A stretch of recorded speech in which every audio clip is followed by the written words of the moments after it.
So as we transition here, next we're going to be hearing from Gary Schoeniger, who is the founder and CEO of the Entrepreneurial Learning Initiative, which created that Ice House Entrepreneurship Program that Tasha has been telling us about.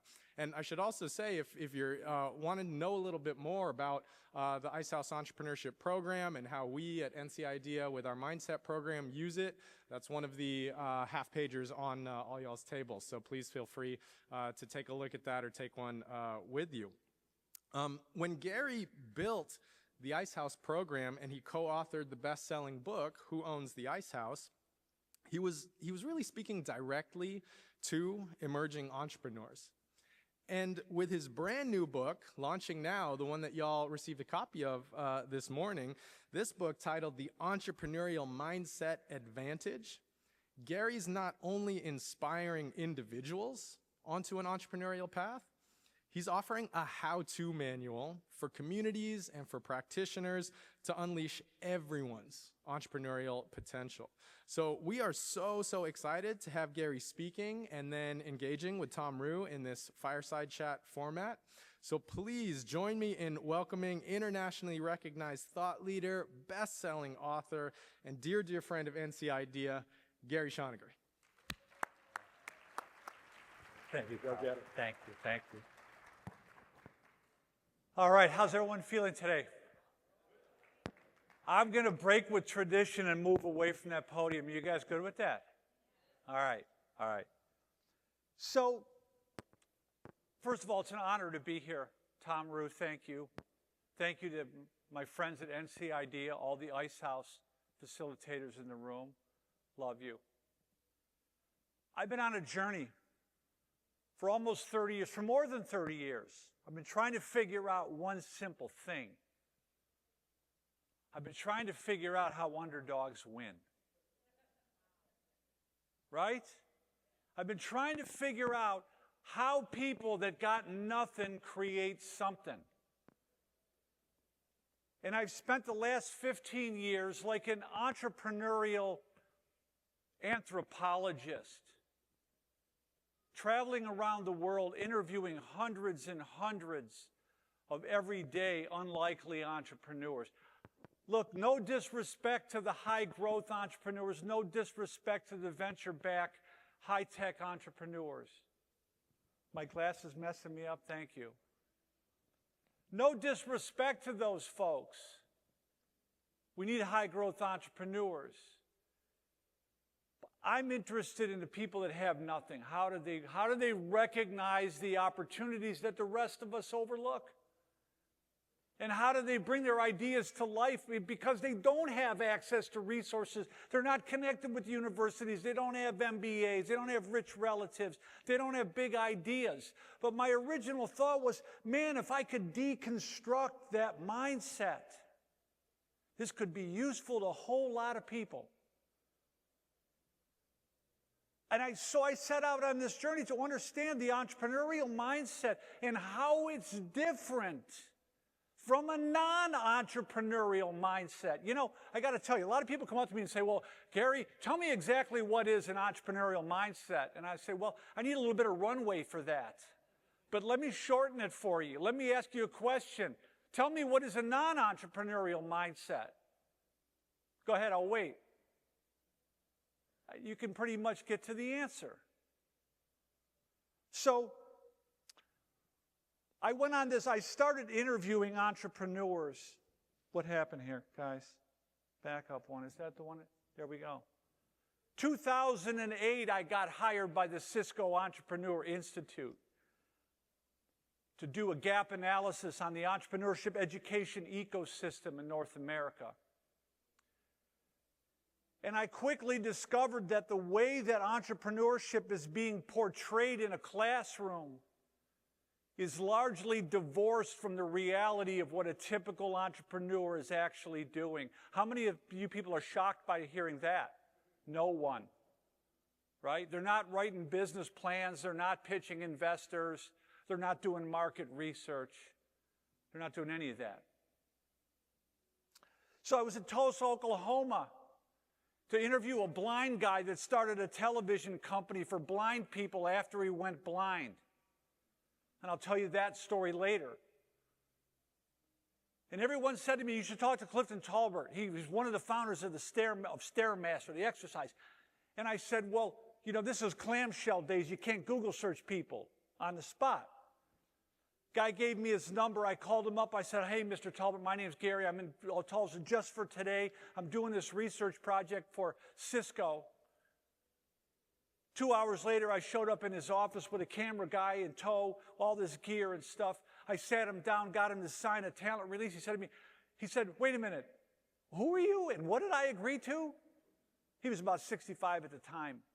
And I said, Mr. Talbot, first question I asked, see, I'm like this, an anthropologist. I really don't care about how much money you made or how rich you are. I want to understand the underlying beliefs that are driving the behavior. And maybe you don't even know what those underlying beliefs are yourself. So Clifton explained to me he was born in the Mississippi Delta in 1945 to a teenage mom, didn't know a dad, was picking cotton like everybody else. He said the field truck came every morning at 6. You got on Mr. Walter's field truck. The work was in the fields. And then he pulled this picture I'm showing you right here out of a shoebox. And he said, this is the guy that taught me how to think like an entrepreneur. And I went, whoa. I turned around, looked at the camera, guys, your shit working? Because something's about to go down. And he started telling me, this is my Uncle Cleve. He owned a local ice house. There was something different about my uncle. I couldn't put my finger on it. But he was the only guy in our town that had money in the bank. And he started telling me the story, and that's how Ice House was born. I'm not going to, you guys, a lot of you are familiar with Ice House. That's how that story came to be. The book and the course, it's gone all over the world, impacted tens of thousands of lives. I got to tell you, you know, last April, I was in South Africa. There are 10,000 career and technical education teachers in South Africa today being trained in Ice House, learning how to think like an entrepreneur from Uncle Cleve. So almost immediately after, and Ice House came to be because on this journey I met Tom Rue. And he was the first person that I collided with that understood what I was trying to get to. That there's this unbelievable, untapped entrepreneurial potential in ordinary people, and we're not getting to it. Tom understood that, and he was our champion at the Kauffman Foundation. We got to give Tom a big hand. That's how come Ice House exists. Almost immediately after Ice House came out, we were doing trainings at the Kauffman Foundation. It started to spread really quickly. I started to realize there's something more there. I got to keep digging. I got to go deeper. I got to keep interviewing entrepreneurs. And I got to start looking at the literature and the research to understand what's happening. Why do some people behave this way while others don't? And I want to tell you a few things that I've learned about that. Why is an entrepreneurial mindset different from a non-entrepreneurial mindset? In my new book, I have a chapter. It's called The Origins and Evolutions, the origin and evolution of the managerial mindset. And what I discovered through this work is that the entrepreneurial mindset only seems enigmatic to us to the extent that we are steeped in managerial culture. Right? And the deeply held values. So I defined mindset. I had to figure out what is a mindset. And I looked in the literature and there's nothing really there. Carol Dweck just calls it a way of thinking. Sorry, Dr. Dweck, that's not going to cut it. But I made another big breakthrough when I realized that a mindset is to a person what culture is to a group. Right? And then now you can read the literature on culture, the study of culture, and you can scratch out the word culture, right? Mindset works the same way. It's the underlying beliefs and assumptions that we've acquired that we don't even know we have anymore, but they're creating the outcomes in our lives. right? And most of us are so steeped in managerial thinking, which is important. I don't want to denigrate managerial thinking, but the values and assumptions, the underlying deeply held values and assumptions in managerial culture are focused on replication and efficiency and productivity and linearity. The assumptions are the useful thing is already known. You don't need useful thing finding skills. You need to know how to follow orders and follow rules, right? Managerial paradigms are error-reducing paradigms because they're focused on efficiency. Entrepreneurial paradigms are the opposite. The entrepreneurial paradigm is an error-inducing paradigm. You got to make lots and lots of little mistakes. We're punishing that in school. As my friend Tony Wagner says, like innovation demands, school punishes failure. Innovation demands it, right? But in this chapter on the managerial mindset, what I'm ultimately saying is that we need both. That the key to survival in this changing world is to know which situation you are in so you know which mindset to apply. If all you have is a managerial mindset, all of your problems look like Dale's, right? And so I like to use this slide here from the famous David Foster Wallace Kenyon College keynote address, in which he started with a little parable that goes like this. There's two young fish swimming along, and they pass an older fish. And the older fish says, "Good morning, fellas, how's the water?" And the two young fish just keep swimming along until one of them looks at the other one and says, "The hell is water?" Right? We are so steeped in this managerial way of thinking. I see it everywhere I go. I see capable people. I see the guy making my coffee at the Starbucks in the airport's got a master's degree. He's got $180,000 in debt, but he doesn't know how to make himself useful to another human being without the guidance of an expert. Right? So, this took me a long time to figure out. But I started looking at the definitions of entrepreneurship, and you can look it up yourself. It's the same definition that first appeared in a dictionary like 250 years ago. It's somebody who takes a risk in exchange for a profit. I've interviewed 700 entrepreneurs all over the world. I've seen no evidence of that whatsoever. To characterize the entrepreneur as somebody who's profit-oriented is vulgar. It's a radical misrepresentation of the intrinsic motivation, the purpose-driven component of what they're doing. And people come up to me, I was at Babson last week, people come up to me, well, what about Howard Stevenson from Harvard? His definition is about the use of resources not available. I've said it's meaningless, it's clunky, right? So I came up with this definition. It's entrepreneurship is the self-directed pursuit of opportunities to create value for others.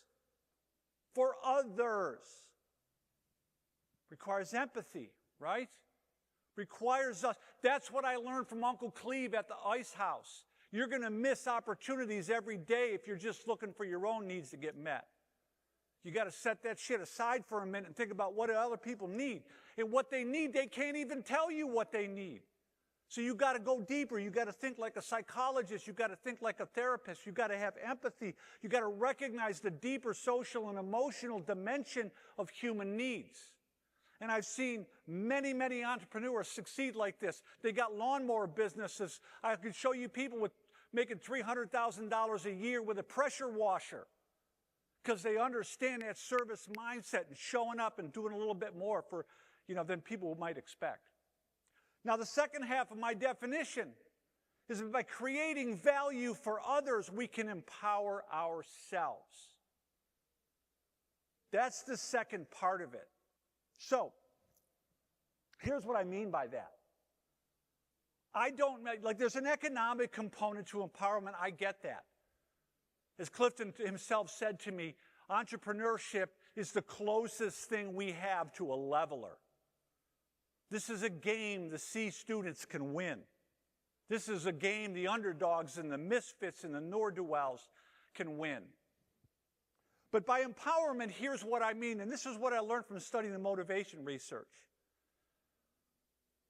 When a human being autonomously pursues the things that are interesting to her and develops her capabilities in ways that are useful to other humans, in that intersection,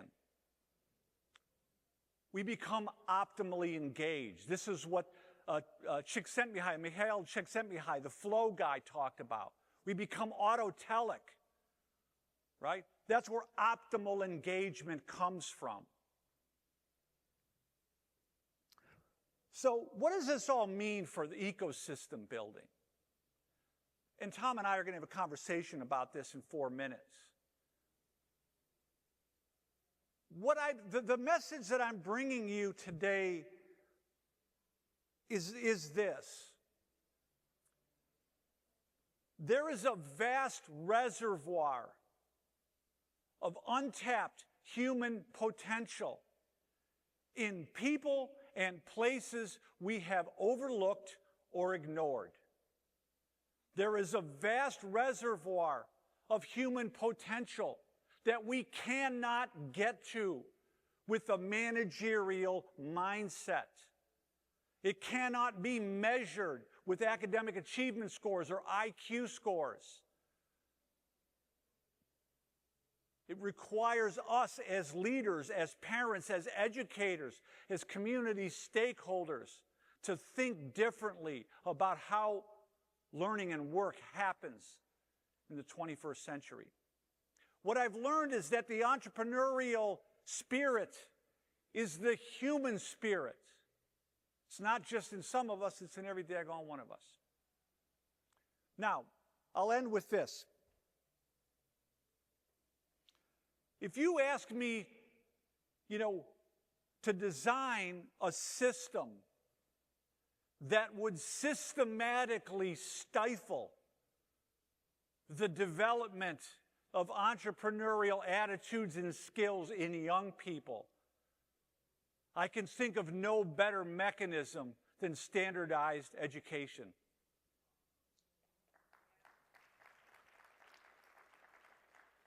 So, and Tom, this is not a critique of the ecosystem builder. I'm at these ecosystem conferences all over the world, and I keep hearing this talk about venture capital and this high-tech stuff, and it's all up in the clouds, and that's fine. We need those guys. But it's not enough. Desmond Tutu said this. He said, when it comes to philanthropy, it's not enough to keep pulling people out of the river. We got to go upstream and see why they're falling in. When it comes to building ecosystems, it's not enough to support the entrepreneurs that just show up. We got to go upstream and find out why so few are jumping in. That's the real work of ecosystem building. We got to start developing entrepreneurial attitudes and skills in grade 5 and expose students to entrepreneurial learning throughout their life. So what I'm calling for today, National Global Entrepreneurship Week 2024, is a global entrepreneurial mindset challenge. And this was inspired by my friend Jaime Casap from Google Education, when he said, let's stop asking kids what they want to be when they grow up, and let's start asking them what problems they want to solve and what do they need to learn in order to solve those problems. So I'm happy to be here. I'm happy to engage with dialogue with my dear friend Tom Rue and all of you. Thank you.